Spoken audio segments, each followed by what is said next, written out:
தமிழக சட்டப்பேரவையில் திமுகவினர் இன்று வெளிநடப்பு செய்தனர். வெளிநடப்புக்கான காரணம் குறித்து திமுக பொருளாளர் மு.க. ஸ்டாலின் செய்தியாளர்களிடம் விளக்குகிறார். அதன் நேரடி காட்சிகளை கொண்டு தன்னிலை விளக்கம் இருக்கிறார் முதலமைச்சர் அவர்கள்.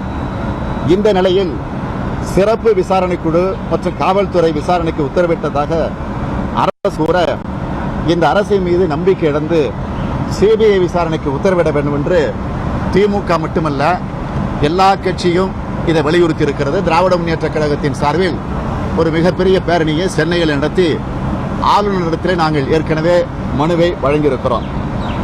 அந்த கோரிக்கை அரசால் நிராகரிக்கப்பட்டு விட்டது.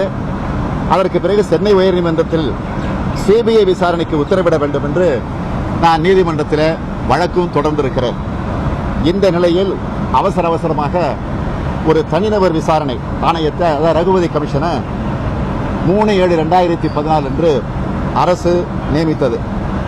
நான் தொடர்ந்து வழக்கு விசாரணைக்கு வந்தபோது அரசு முந்திக் கொண்டு ஒரு நபர் விசாரணை ஆணையத்தை அமைத்துவிடும் என்றும் கூறியிருக்கிறது.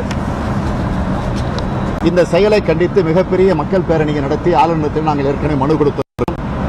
சென்னை உயர்நீதிமன்ற நீதிபதிகள் யார் தலைமையில் ஆணையம் அமைக்கப்பட்டது என கேட்க, திரு ரகுபதி தலைமையிலான ஆணையம் அமைக்கப்பட்டிருக்கிறது என்று அரசு பதில் தந்தது. அப்படி பதில் தந்தவுடன் சென்னை உயர்நீதிமன்றத்தினுடைய நீதிபதிகள் சொன்னது என்ன தெரியுமா? ரகுபதி என்ன சூப்பர் ஹீரோவா என்ற கேள்வி எழுப்பு அவர் எத்தனை ஆணையத்திலே பணியாற்றுகிறார் என்றும் கேட்டிருக்கிறார்கள்.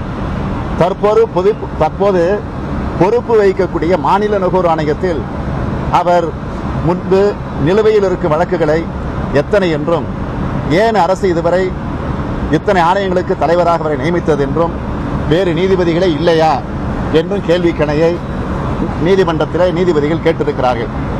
ரகுபதி ஆணையத்தின் அறிக்கை சட்டமன்றத்திலே வைக்காமல், தலைமைச் செயலாளரும் அதற்கு உரிய காரணத்தை கூறாமல் ஏறக்குறைய 6 மாதத்திற்கு பிறகு அறிக்கை சட்டப்பேரவையில் கடந்த 2-3 நாட்களுக்கு முன்பு தாக்கல் செய்யப்பட்டிருக்கிறது.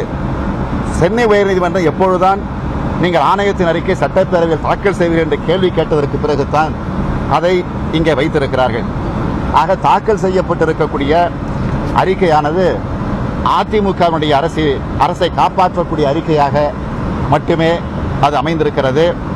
முதலில் திரு ரகுபதி ஆணையத்தின் அறிக்கையாவது ஒரு முழுமை பெற்ற அறிக்கையா என்றால் அதுவும் இல்லை என்பதை நான் தெளிவாக குறிப்பிட்டு காட்ட விரும்புகிறேன்.